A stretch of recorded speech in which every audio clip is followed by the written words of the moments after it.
Fue el guerrero más extraordinario del antiguo Egipto. Un soldado que jamás perdió una batalla. Un general a la altura de los grandes conquistadores de la historia. Un rey que transformó a su país en un imperio.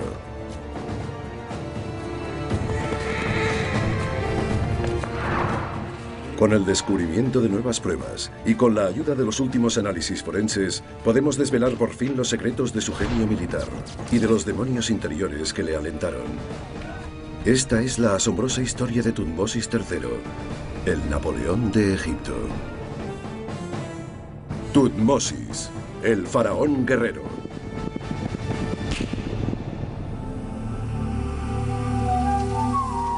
Tebas, la capital del antiguo Egipto.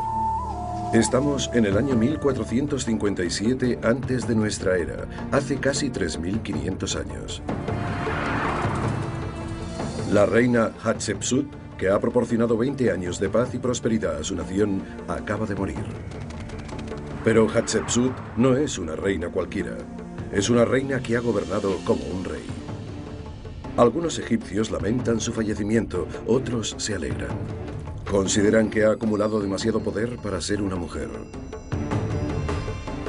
Pero Hatshepsut paga un precio muy caro por la paz. Tras su muerte, Egipto se ve amenazado por sus vecinos. Las ciudades-estado rebeldes, dominadas por sirios y cananeos, todos albergan el ferviente deseo de poner a prueba el coraje del nuevo líder. Su hijastro, Thutmosis III, está listo para tomar las riendas del país. Ha sido faraón durante casi 20 años, pero la reina Hatshepsut le ha mantenido bajo su autoridad. Ahora, superada la mayoría de edad, finalmente puede hacer realidad su sueño de erigir un gran imperio, uno muy distinto al de su madrastra.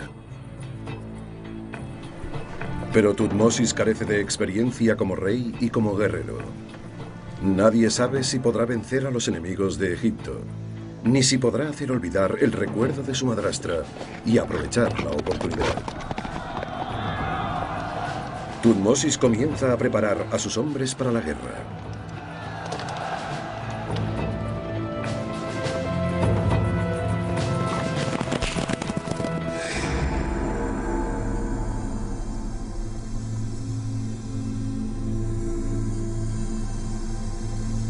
$3.500 años después, Thutmosis descansa dentro de una vitrina en el Museo de El Cairo. Su rostro parece insinuar una leve sonrisa. Es el rostro de un magnífico guerrero que forjó un imperio. Esta momia corresponde a uno de los personajes más importantes de la historia. Este hombre era un guerrero. Hoy todavía se estudian sus gestas en todas las academias militares del mundo. Por eso, cuando le miro, me pongo a temblar. Tiemblo por el poder de este hombre que convirtió Egipto en un imperio.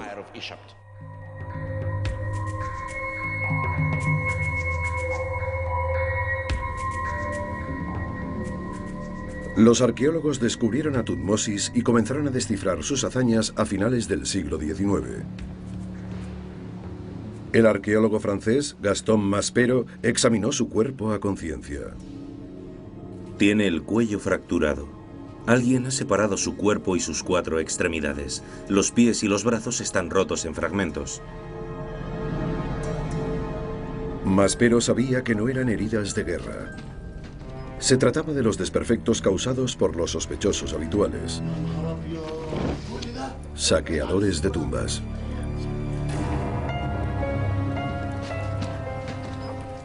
Los ladrones sacaron la momia de Thutmosis III de su ataúd.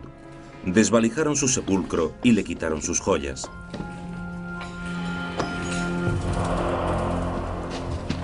Poco después de su hallazgo, los egiptólogos apodaron a Thutmosis el Napoleón de Egipto. Al igual que Napoleón, Thutmosis sabía cómo comandar una fuerza de combate y mostró un afán insaciable por conquistar nuevos territorios. Y como lo hiciese el emperador francés, los conquistó. Pero Napoleón sufrió derrotas y reveses terribles, mientras que Thutmosis jamás perdió una sola batalla.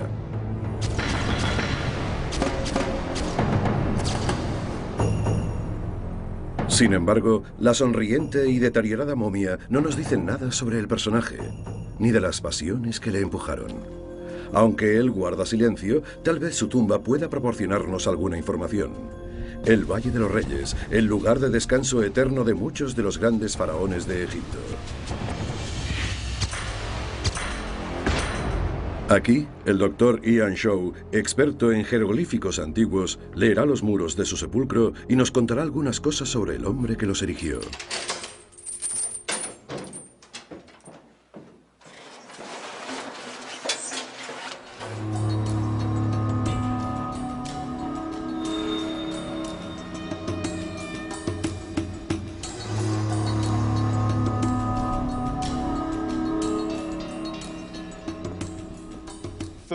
Lo más sorprendente de esta tumba es la frescura y la inmediatez de sus imágenes. Los muros nos dicen que Tutmosis era mucho más que un simple guerrero. Tutmosis era un hombre que apreciaba la belleza. No era un mero soldado o alguien que simplemente había nacido en el seno de un linaje real. Poseía la suficiente educación para llegar a transformar ciertos aspectos de su propia cultura.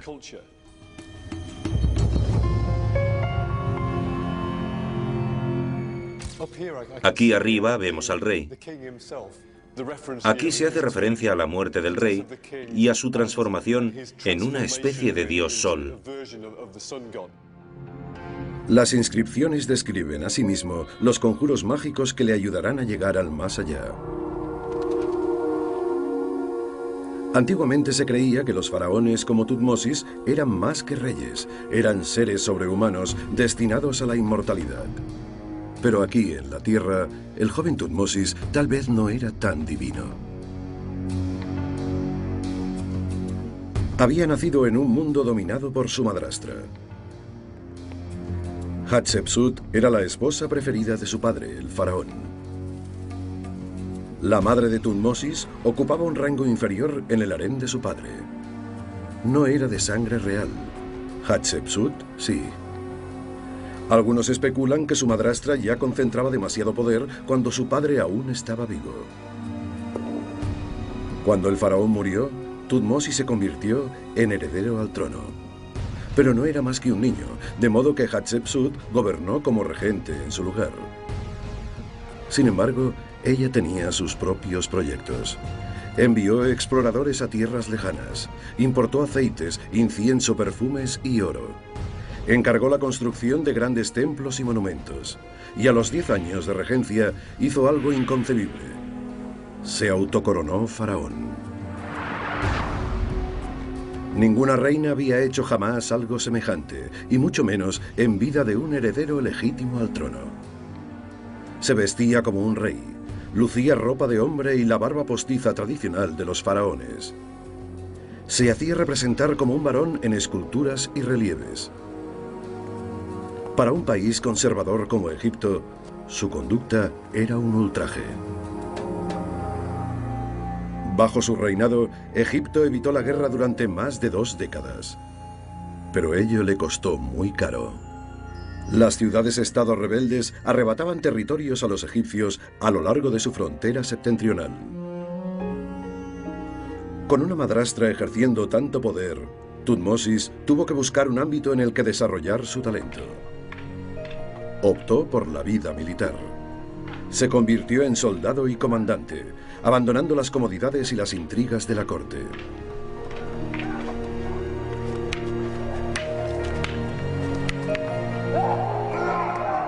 Se entrenó para ser un guerrero mientras esperaba que llegase su momento. Entonces, en el año 1458 antes de nuestra era, Hatshepsut exhaló su último suspiro. Nadie sabe la causa de su muerte. Sigue siendo uno de los misterios sin resolver del antiguo Egipto. Tutmosis accedió al poder de forma inmediata. Él creía que su nuevo Egipto necesitaba algo más que un faraón. Necesitaba un comandante en jefe capaz de arriesgar su propia vida en el frente y que encabezase la carga en las batallas. Por tanto, cuando estalló una rebelión en la frontera norte, se dirigió hacia Palestina con 20.000 hombres. Fue la primera de las 17 campañas destinadas a imponer su dominio en la región. Expandió el imperio, tanto hacia el norte, hasta el interior de Siria, como hacia el sur, a lo largo del Nilo, hasta las tierras de Nubia. Sorprendió a sus enemigos con tácticas agresivas, utilizando las naves para transportar a hombres, suministros y armas con rapidez. Su ejército llegó a transportar naves por tierra a regiones tan lejanas como el río Éufrates. Tutmosis también se comportaba como un general moderno en otros aspectos. Creó una red de espías para recabar información.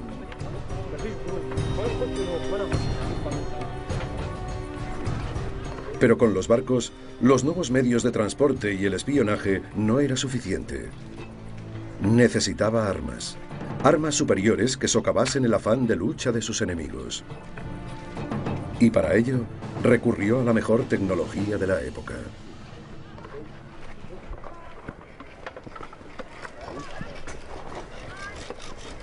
Tutmosis III, al igual que Napoleón 33 siglos después, contó con el armamento más moderno para derrotar a sus enemigos.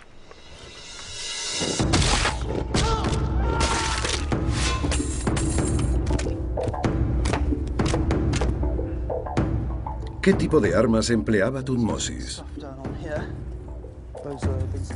El doctor Thomas Hulett, arqueólogo de la Universidad de Durham, y Tom Richardson, de la Armería Real, son grandes expertos en armamento de la antigüedad. Han venido a Egipto para poner a prueba las armas del faraón. Se vivía una verdadera carrera armamentística. Cada nueva mejora en el diseño de las armaduras provocaba el desarrollo de nuevos tipos de armas cada vez más efectivas. El arco y la flecha eran la artillería de la época. Había dos tipos básicos de arco y Tutmosis los utilizaba ambos de modo sistemático.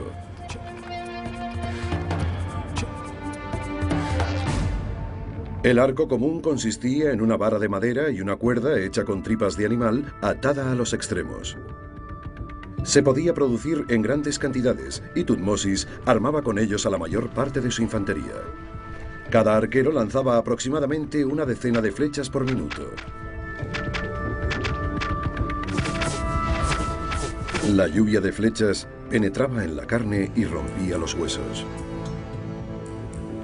Para hacer del arco y la flecha una artillería aún más letal, Tutmosis adoptó una innovación reciente.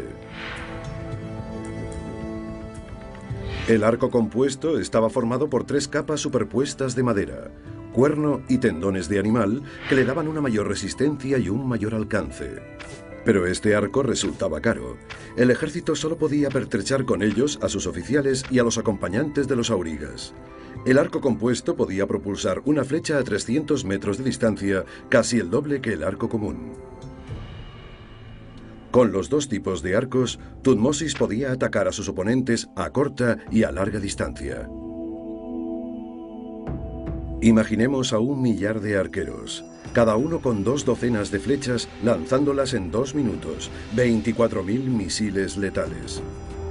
Sus enemigos no tendrían a dónde ir, ni dónde esconderse.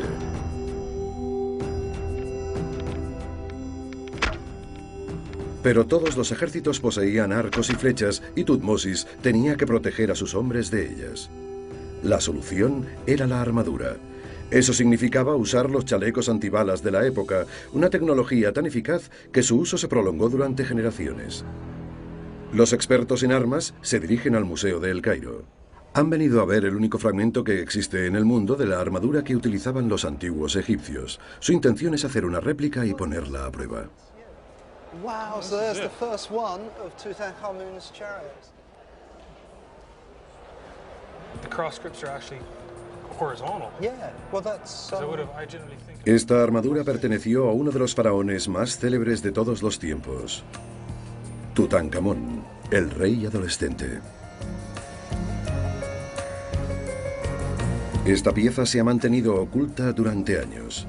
Se trata de la armadura personal del rey Tutankamón, hecha de cuero de vaca. Es fantástica. Absolutamente increíble. Para mí se trata de una experiencia única. Sin duda este es uno de los momentos más especiales de nuestra visita a El Cairo. Tener la posibilidad de ver un objeto que nadie ha visto y que te permite tener un contacto estrecho con alguien que murió hace 3.500 años resulta un verdadero privilegio. Es la única armadura del período final de la Edad de Bronce que existe en el mundo. Las escamas son de cuero de vaca. Es cierto. Si las iluminas con un foco, se ve que son translúcidas. Sí, se aprecia con claridad en esta parte de aquí. Una armadura como esta protegía de un ataque a las tropas de Tutmosis.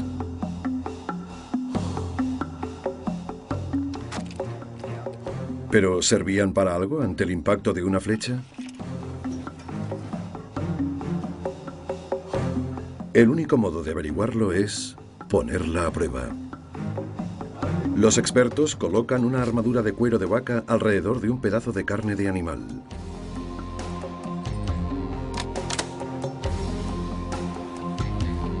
Mala suerte para el soldado. La flecha perfora con facilidad la armadura y la carne hasta el hueso. Ha llegado hasta el hueso. Sí, ha entrado hasta el hueso. La armadura no inmuniza al portador que recibe el impacto de una flecha. Lo que hace es mantener al soldado en el campo de batalla el máximo tiempo posible. A continuación, la armadura que llevaban los oficiales y los acompañantes de los aurigas durante las contiendas. Un chaleco compuesto más pesado, hecho de escamas de bronce y cuero de vaca. Eso está mejor, ¿verdad? La flecha no ha penetrado, ni siquiera la hubiese notado. Un oficial que llevase la armadura de bronce y cuero de vaca hubiese sobrevivido. Esta armadura es bastante flexible, pero no contiene ninguna placa grande de metal que impida el trauma. Imagino que cualquier golpe en la caja torácica hubiese producido la fractura de varias costillas. La armadura de bronce y cuero de vaca funciona mucho mejor que la más sencilla, compuesta solo de cuero de vaca.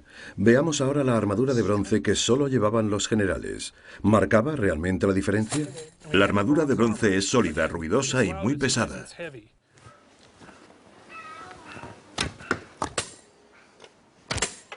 Funciona a las mil maravillas. Es exactamente lo que esperaba. ¿Has visto cómo se ha doblado? Es exactamente lo que esperaba. Las pruebas demuestran que cada nueva armadura, desde la de cuero de vaca hasta la de bronce, proporciona una mayor protección. El chaleco antibalas de la época, la armadura de bronce macizo, era la mejor, pero presentaba dos inconvenientes. Pesaba demasiado para el combate cuerpo a cuerpo. Además, en el desierto, donde las temperaturas pueden superar los 40 grados centígrados, los soldados de a pie no podían utilizarla, y resultaba muy cara. Ni siquiera los egipcios podían pertrechar a todo un ejército con armaduras de bronce macizo. Tutmosis era consciente de que no bastaba con disponer de flechas y armaduras. Había que maniobrar a las tropas y situarlas en la posición adecuada. Para hacerlo, Tutmosis empleó el carro. Pero disparar una flecha con precisión desde una plataforma en movimiento no debía ser nada fácil. ¿Cómo lo hacían?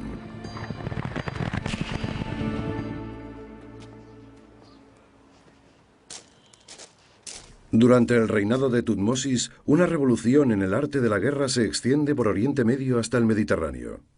Resulta imposible calibrar los enormes cambios acaecidos en Egipto durante el periodo final de la Edad de Bronce. El arco compuesto y el carro eran armas que transformaron completamente la manera de luchar de los combatientes. Las mejoras tecnológicas propiciaron la creación de carros más pequeños, más ligeros y más rápidos. Con la aparición de las ruedas de 6 radios en lugar de 4, los carros adquirieron una mayor robustez y maniobrabilidad. Pero los nuevos carros perdían en estabilidad, lo que ganaban en velocidad. ¿Puede un arquero hacer diana desde esta pequeña plataforma en movimiento? Vamos a intentar lanzar unas flechas desde un carro en movimiento para conocer el grado de dificultad. Ninguno de los dos ha subido nunca en un carro como este. Hemos lanzado una moneda al aire y él ha perdido. Bueno, a ver qué tal va. Con ruedas de madera, sin amortiguadores, galopando a través de un terreno irregular. En las imágenes parece fácil, pero ¿logrará Tom alcanzar alguna diana disparando flechas a discreción? Hemos atado una cuerda a la plataforma para hacerla un poco más estable. En la antigüedad, el arquero y su auriga solían ir siempre juntos y se conocían a la perfección. Eso facilitaba la tarea de indicar al conductor que fuese más rápido, más despacio o que el carro se movía demasiado. El auriga debía saber instintivamente dónde situarse para que el arquero tuviese el mejor ángulo de tiro. Y desde luego su compenetración debía ser perfecta, ya que todo eso tenía lugar en el fragor de la batalla. El terreno es muy irregular. Bueno, voy a probar otra vez. A ver qué pasa. Y esta vez consigue alcanzar una diana tras otra.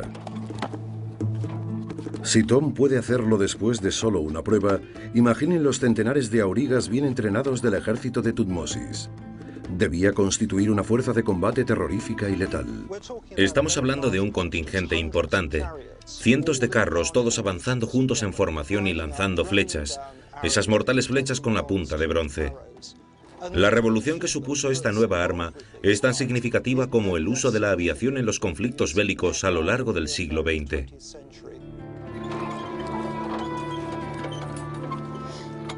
Pese a todo, en la época de Tutmosis, la mayor parte de los combates se producían cuerpo a cuerpo. Tutmosis necesitaba que sus hombres dispusieran del arma más letal del momento: el hacha de combate. Además, acababa de desarrollarse una nueva clase de hacha con un gran poder destructor. El hacha había evolucionado transformándose en un arma diseñada para golpear al enemigo en la cabeza o en los hombros. Este es el tipo de hacha que tenemos aquí, la llamada hacha pico de pato. Pero se había creado otro tipo de hacha con una hoja más larga y estrecha, montada sobre un asta de madera, la alabarda.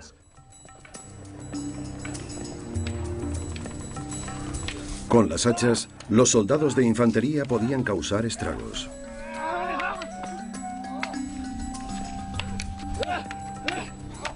La alabarda, con su largo mango, se usaba para atacar la parte inferior del cuerpo, es decir, la cintura y las piernas del enemigo. El hacha pico de pato servía para atacar la parte superior del cuerpo y la cabeza.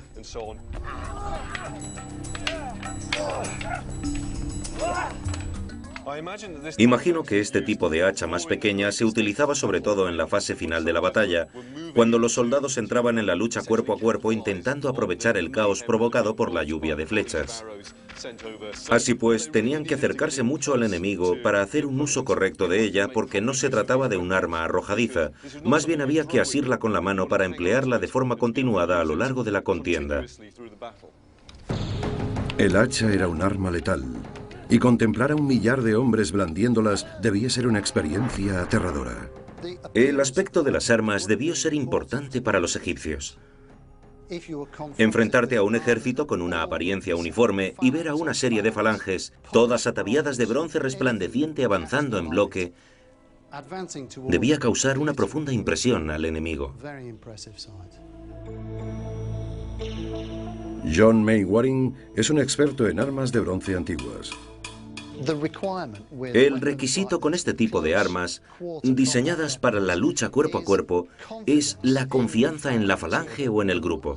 En realidad, se trata de un ariete humano, ya que solo hay soldados y armas blancas.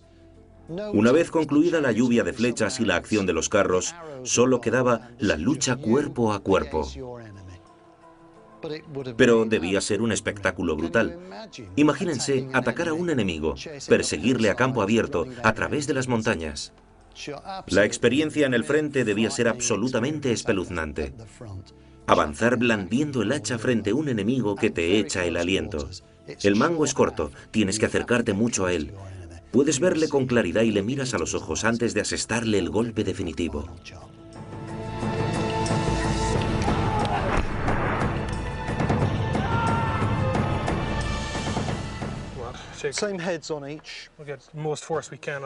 Sabemos que el hacha podía perforar una armadura ordinaria, pero ¿era lo bastante fuerte para destrozar la armadura de bronce que llevaban generales y oficiales? Los doctores Thomas Hullett y Tom Richardson cubren un saco con una armadura de bronce. Esta vez le atacarán con un hacha de guerra. Con una mano. Como sabes, los soldados llevaban un escudo en la otra. Tienes razón. Los soldados de infantería solían llevar un escudo en una mano y el arma en la otra. Así pues, aunque resulta muy tentador utilizar las dos manos para golpear lo más fuerte posible, el primer hachazo lo haré con una sola mano.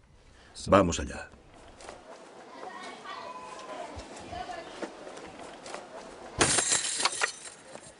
Right.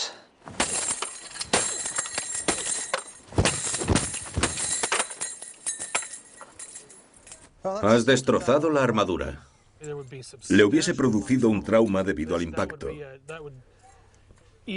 Aunque no le hubiese causado una herida abierta, probablemente hubiese sufrido una lesión muy grave. Si un oficial de élite se enfrentaba a un soldado armado con un hacha, podía sobrevivir al ataque, aunque resultaría gravemente herido debido al trauma producido por el impacto. En cualquier caso, siempre tendría más posibilidades de salir con vida que si no llevase nada. Las pruebas demuestran que el hacha hubiese herido incluso a los oficiales de élite ataviados con una armadura de bronce. Flechas, armaduras, carros, hachas.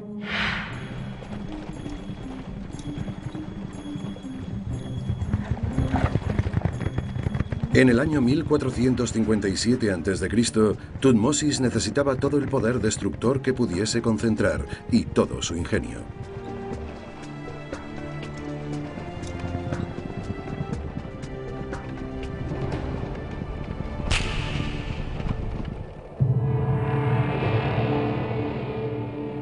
Pocos meses después de acceder al trono, los jefes tribales del norte se rebelan contra el dominio egipcio. Es una provocación inadmisible. Podría bloquear una ruta comercial clave, desbaratando la economía de Egipto. Un gobernante que sueña con expandir su imperio no puede tolerar dicha afrenta. A diferencia de su madrastra, Tutmosis no renunciará a su poder a cambio de la paz. El faraón reúne decenas de miles de armas, gran cantidad de suministros y a unos 20.000 hombres. Se dirige con su ejército hasta una fortaleza situada en la frontera de Gaza. Desde allí, tiene que avanzar unos 100 kilómetros hasta Megido. Pese a comandar un ejército profesional, muchos de los soldados proceden de familias pobres, que se ponen al servicio del rey con la esperanza de hacer fortuna. Si sobreviven a la batalla, algunos volverán con oro, ganado, caballos e incluso mujeres. Tutmosis añade un escriba a la tropa, un reportero real, para dar fe de las acciones de guerra. Al igual que los grandes jefes militares que le sucederán, Julio César, Alejandro, Napoleón, Tutmosis es consciente del poder de la palabra escrita y quiere asegurarse de controlarla. Su escriba, un comandante del ejército llamado Tanuni, se convierte en el primer reportero de guerra que presenciará la carnicería y la describirá para la historia. Su relato está publicado en el templo de Karnak, en la capital. El pueblo egipcio lo leyó, al igual que hoy lo hace Ian Shaw. Tanuni viajaba con el ejército de Tutmosis III y se puede decir que fue el primer corresponsal de guerra de la historia. Fue el reportero que acompañó al ejército durante las 17 campañas, anotando aspectos fundamentales de cada contienda, como los movimientos de las tropas, las diversas estrategias del rey y otros detalles. El diario original de Tanuni es la base de la historia que aquí se narra. No se trata de unas meras inscripciones talladas en la piedra. Es el relato escrito por alguien que probablemente tuvo que esquivar flechas mientras seguía las evoluciones del rey durante las batallas. El escriba era a la vez reportero de guerra y propagandista. Su relato incluye la batalla más célebre de Tutmosis, un enfrentamiento épico que tuvo lugar en una ciudad situada en pleno desierto llamada Megido. Esta ciudad constituye el punto clave de una importante ruta comercial. Es la puerta de entrada a las riquezas del norte. Megido es tan importante desde el punto de vista estratégico que será motivo de enconadas luchas durante los siglos venideros. Hoy la conocemos con el nombre de Harmagedón. Al final, Tutmosis se dio cuenta de que si quería expandir su imperio tenía que tomar Megido. Las fuerzas rebeldes, lideradas por los cananeos, establecen sus posiciones en el exterior de la ciudad fortificada. Uno de los flancos se dirige al norte y el otro hacia el sur. El ejército egipcio no se ha enfrentado a ningún enemigo poderoso en los últimos 20 años. Toda una generación de soldados egipcios no ha librado jamás batalla alguna. Sin embargo, Tutmosis no puede permitirse más demoras. El faraón cruza el desierto con su ejército a un ritmo de 25 kilómetros al día para reducir la distancia con los rebeldes. En una ciudad cercana a Megido, llamada Yemma, Tutmosis celebra un consejo con sus generales. Aunque es el faraón, comandará a sus hombres en la batalla. En las inscripciones vemos la imagen de un Tutmosis III audaz y enérgico. No lo presenta como un viejo caduco sentado en su trono de la corte. Estaba en primera línea, tomando decisiones.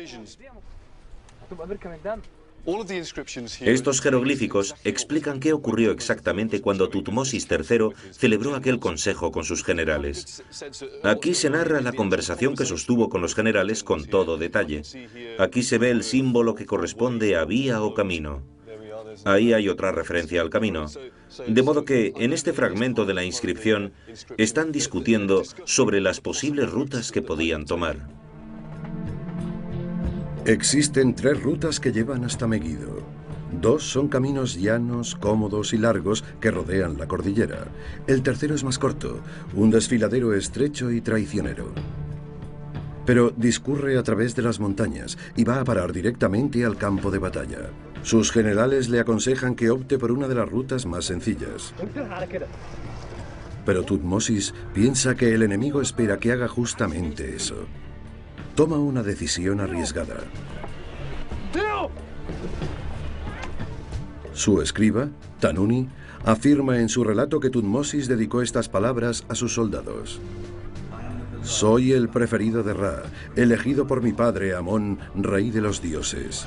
Iremos por el desfiladero. Los que estéis conmigo, seguidme. Seguid a vuestro rey. Y las tropas gritaron, seguiremos a nuestro rey, allí donde vaya.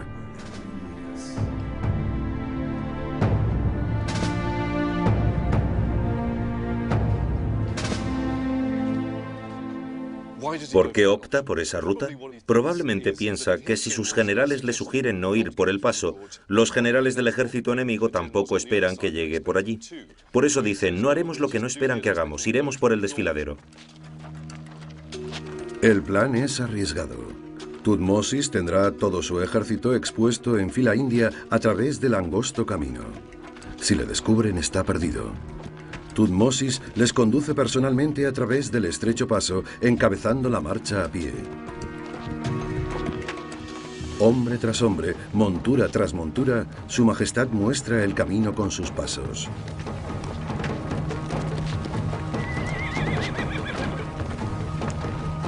El faraón ordena incluso transportar los carros a través del desfiladero.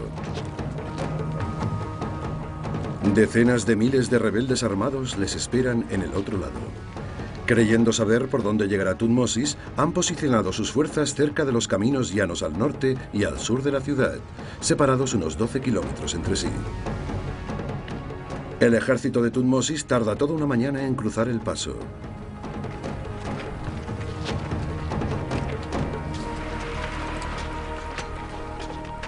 Cuando salen, se encuentran a poco más de 1 kilómetro de Megido. Se colocan en posición y por la tarde han formado una cuña entre los dos flancos del ejército rebelde. A la mañana siguiente, las fuerzas cananeas se ven hostigadas por un oponente que ha aparecido de la nada.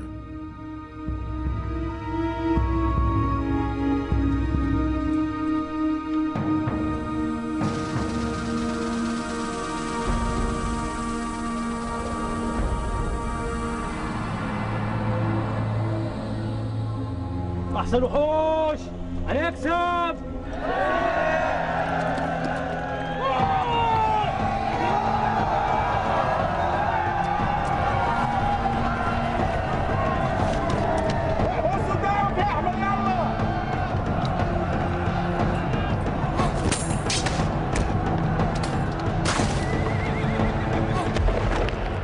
Los cananeos se ven aún más sorprendidos cuando contemplan la silueta de Tutmosis liderando la carga, montado en su carro dorado.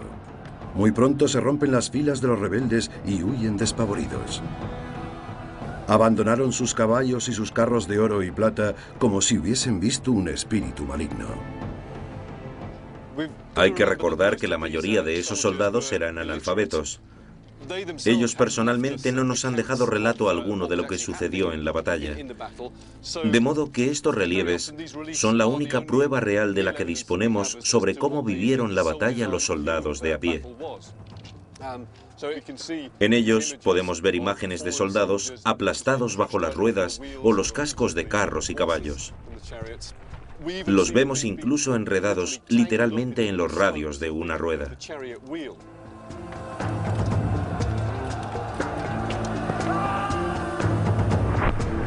Pero esta batalla resulta ser solo el principio. En lugar de aplastar al enemigo durante su retirada, los soldados de Tutmosis se detienen para despojar de sus pertenencias a los rebeldes muertos. El retraso permite a los cananeos reagruparse en el interior de la fortaleza. Tutmosis está furioso y se ve obligado a sitiar la ciudad. Los egipcios rodean Megido, estrangulándola poco a poco.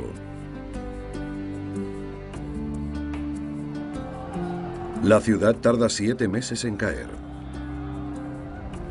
Ahora los habitantes y sus posesiones son víctimas del pillaje.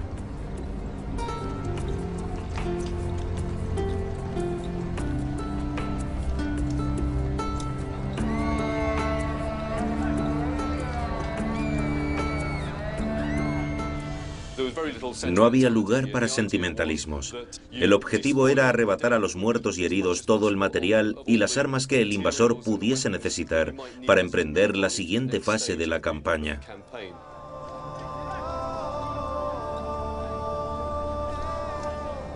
La lista del botín incluye casi 900 carros, 200 armaduras y 2000 caballos. En el saqueo murieron muchos miles de hombres. Después de la batalla, los egipcios cortaban las manos de los enemigos muertos y las ofrecían a su rey para llevar la cuenta.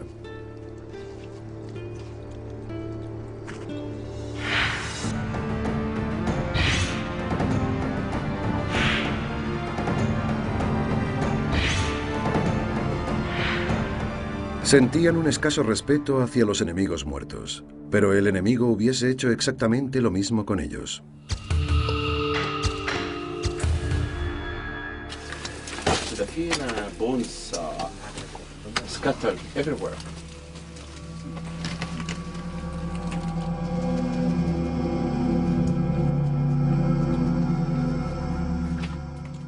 En esta cueva, el doctor Zahi Hawass nos muestra dónde acababan los cuerpos de los soldados abatidos en un campo de batalla egipcio siglos antes de la época de Tutmosis.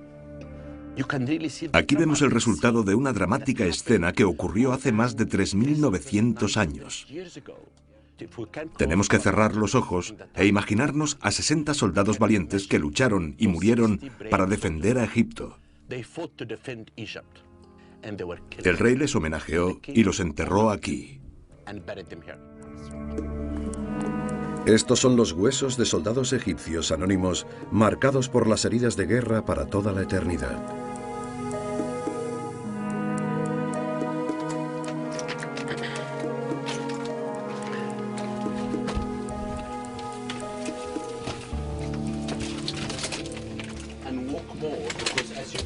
Como pueden ver, este es el sepulcro principal donde se enterraba a los soldados.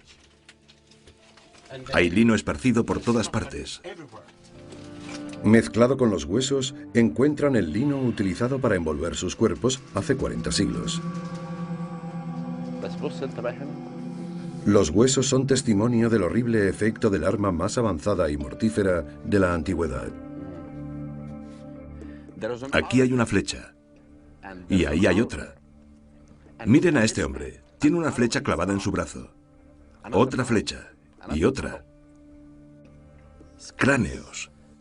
Este recibió el impacto de una flecha en la cabeza y perdió un ojo.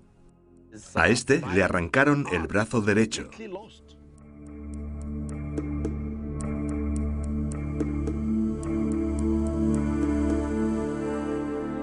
Los huesos son una prueba evidente. Pero estos relieves nos dicen aún más cosas sobre el cruento espectáculo que se presenciaba cuando se mezclaba el metal con la carne.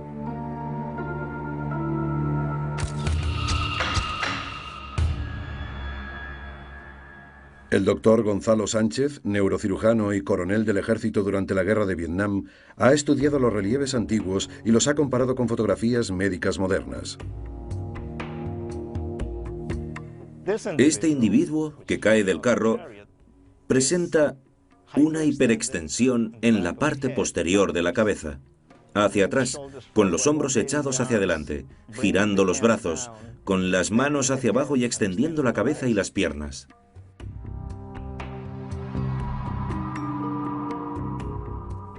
En esta foto vemos a un paciente que ha sufrido una lesión producida por una hiperextensión de la cabeza.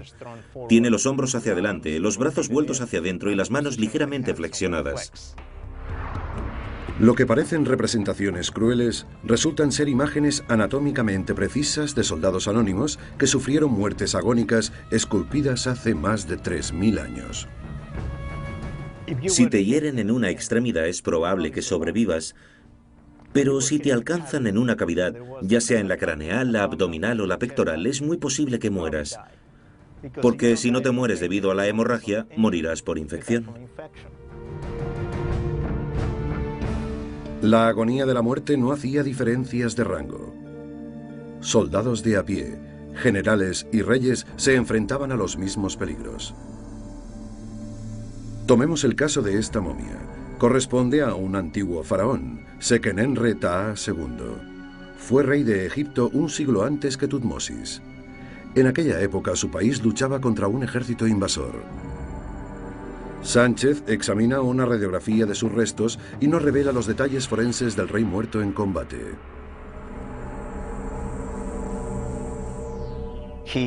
Debía encontrarse en primera línea con sus tropas y los enemigos le rodearon. Probablemente intentó evitar un impacto procedente del lado izquierdo con su brazo, pero el hacha le golpeó en el lado izquierdo en trayectoria ascendente y penetró lo bastante para romperle los huesos de la cara. El cráneo de Seqenenre se encuentra en pésimas condiciones. Presenta marcas de múltiples impactos realizados desde cerca, con un hacha corta, con un hacha larga y posiblemente con un palo o una maza.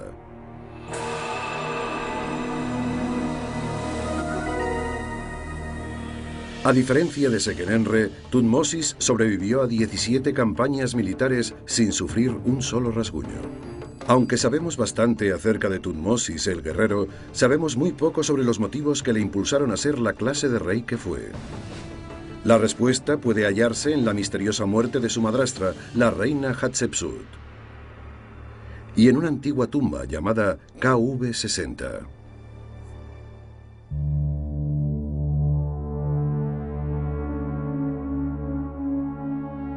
Tutmosis, al contrario de lo que le sucedió a Napoleón 3000 años después, conquistó territorios y los mantuvo.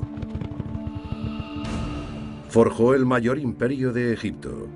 Se extendía a lo largo de casi 3000 kilómetros desde el Líbano en el norte hasta el actual Sudán, en el sur. Su Egipto era estable y poderoso, un centro del arte y la cultura. El Egipto de Tutmosis era muy distinto del que había gobernado su madrastra, pero tuvo que esperar muchos años a que ella le cediese el trono.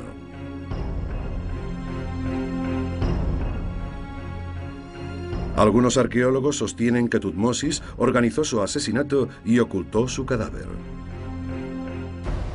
Alguien se llevó el cuerpo de su cámara mortuoria. Ahora, tal vez estemos a punto de descubrir sus restos. Hace 100 años, en el Valle de los Reyes, los arqueólogos hallaron 2 momias en una pequeña tumba cercana a la cámara mortuoria de Hatshepsut. Los arqueólogos identificaron a una de ellas, correspondía al cuerpo de la nodriza real, pero la identidad de la otra permaneció desconocida. Ahora, las egiptólogas Salima Ikram y Yanis Kamrin se unen al doctor Zahi Hawass para inspeccionar la momia. Hawass piensa que podría ser la reina Hatshepsut.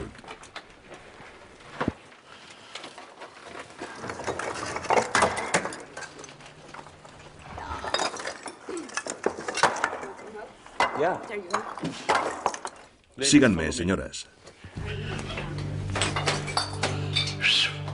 Se trata de una tumba muy extraña. La dejaron inacabada.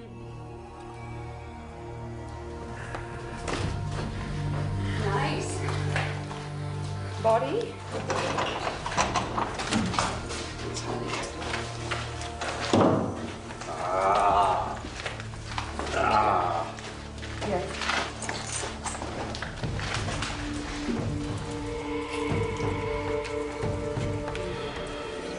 Primero comprueban si sus brazos están colocados en la postura tradicional de las reinas. Lo están. ¿Quién dijo que era mayor? También parece tener la edad atribuida a Hatshepsut. Debe tener unos 45 años. Tiene unos senos grandes y caídos. Eso se aprecia claramente aquí y aquí. Para el Dr. Hawass parece una reina. Cuando he abierto esta caja y he visto su rostro, he tenido la sensación de que pertenecía a la realeza.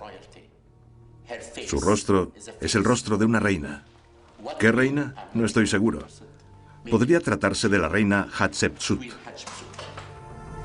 Pero la doctora Ikram argumenta que Hatshepsut no hubiese sido enterrada como una mujer. No creo que sea Hatshepsut porque, como dice Janice, después de exhibirse como un rey durante tantos años, debieron enterrarla como tal. Pero el hecho es que en el ataúd aparece escrito el nombre de Hatshepsut. ¿Está escrito el nombre de Hatshepsut? Sí. Deciden investigar los demás objetos hallados en la tumba. Todo parece normal, excepto una cosa.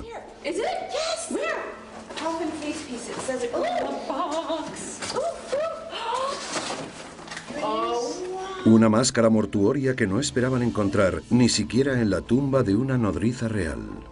Podría tratarse de la máscara de Hatshepsut. El hallazgo de una máscara con un agujero para colocar la falsa barba de los faraones resulta muy tentador, dada su costumbre de hacerse pasar por hombre.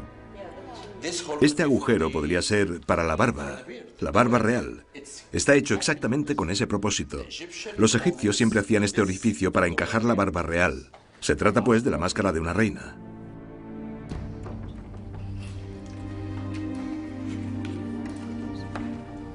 Y este podría ser el ataúd de esa momia. La reina Hatshepsut. Fantástico.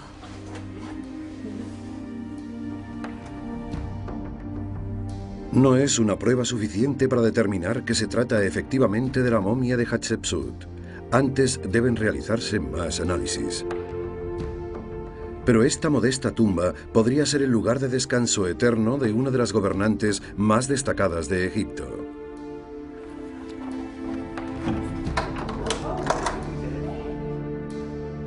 Si Tutmosis había ordenado el asesinato de su madrastra, parece lógico que abandonase su cuerpo en esta oscura tumba. No es un caso irrefutable, pero sabemos una cosa a ciencia cierta. Cerca del final de su vida, Tutmosis exteriorizó finalmente sus sentimientos y se vengó públicamente de Hatshepsut. Si se observan con detenimiento, en los templos de Deir el-Bahari y Karnak se intuye el perfil de una figura. Alguien la ha borrado. En otros muros aparecen más imágenes del mismo personaje, todas eliminadas deliberadamente por orden directa de Tutmosis. Son imágenes de la reina Hatshepsut.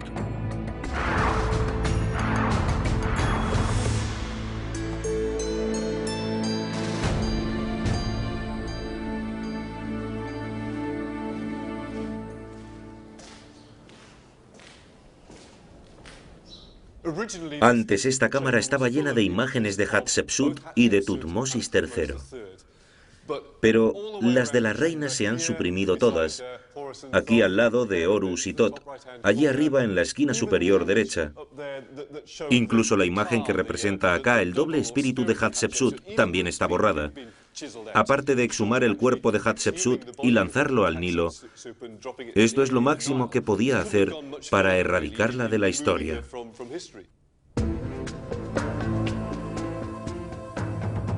Los registros del antiguo Egipto indican que 30 años después de la muerte de Hatshepsut, Tutmosis ordenó la destrucción de todas las representaciones de su madre.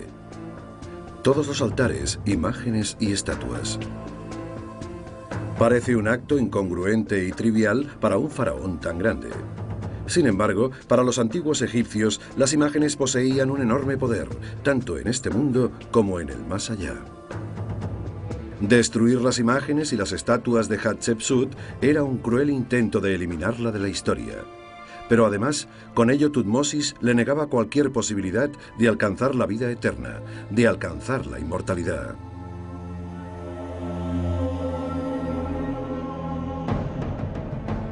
¿Fue el castigo recibido por una reina que sobrepasó los límites de sus funciones al autoproclamarse faraón? ¿O fue un acto de venganza personal de Tutmosis? Sea cual fuese la razón, envuelve en un halo de enigma a Tutmosis, el faraón conocido como el Napoleón de Egipto. Un hombre complejo que luchaba contra sus propios demonios. Pese a ello, durante sus 32 años de reinado, Tutmosis extendió el imperio egipcio con flechas, armaduras, carros, hachas y con la sangre de sus soldados. Fue un brillante estratega que jamás perdió una sola batalla. Sus 17 campañas militares victoriosas le permitirían forjar el mayor imperio de la historia de Egipto.